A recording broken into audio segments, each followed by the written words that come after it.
വഖഫ് നിയമ ഭേദഗതിക്കെതിരായിട്ടുള്ള സമരത്തിൻ്റെ ഭാഗമായിട്ട് കോഴിക്കോട് വിമാനത്താവളത്തിലേക്ക് ഒരു ജാഥ നടത്തിയത്. എത്രയോ ജാഥകൾ എവിടെയൊക്കെ നടത്തിയില്ലേ.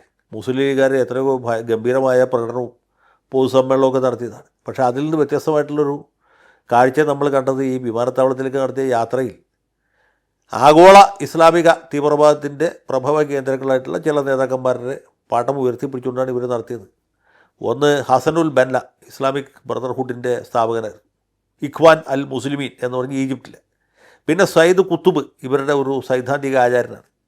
പിന്നെ ഇവരുടെ തന്നെ തലതൊട്ടപ്പനായിരുന്ന മൗലാന മൗദൂദി.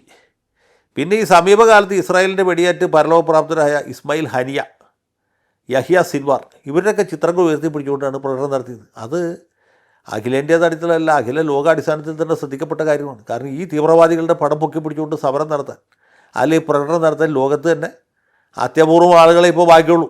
അതിൽപ്പെട്ടവരാണ് ഈ SIO-കാർ. SIO-യുടെ ഒരു ക്യാമ്പ് മലപ്പുറത്ത് നടത്തിയപ്പോൾ അവരതിനടിച്ച പോസ്റ്റർ എങ്ങനെയാണെന്ന് വെച്ചാൽ ഇസ്മായിൽ ഹനിയയും യഹിയ സിൻവാറുമുള്ള സുബർക്കം സ്വപ്നം കാണുന്ന ചെറുപ്പക്കാരുടെ സംഘടന. എങ്ങനെയുണ്ട്? അപ്പോൾ അവരുടെ രാഷ്ട്രീയ ആദർശം എന്താണ്, അവരുടെ സിദ്ധാന്തം എന്താണെന്നുള്ളതിന് വേറെ വിശദീകരണം നൽകണമല്ലോ. CPM-കാർക്ക് കിട്ടിയ ഏറ്റവും വലിയ ലോട്ടറിയാണിത്. ഈ സ്വരാജ് ആ സമയത്ത് ഭാഗ്യക്കുറി എടുത്തിരുന്നെങ്കിൽ പുള്ളിക്ക് 1ാം സമ്മാനം കിട്ടുമായിരുന്നു.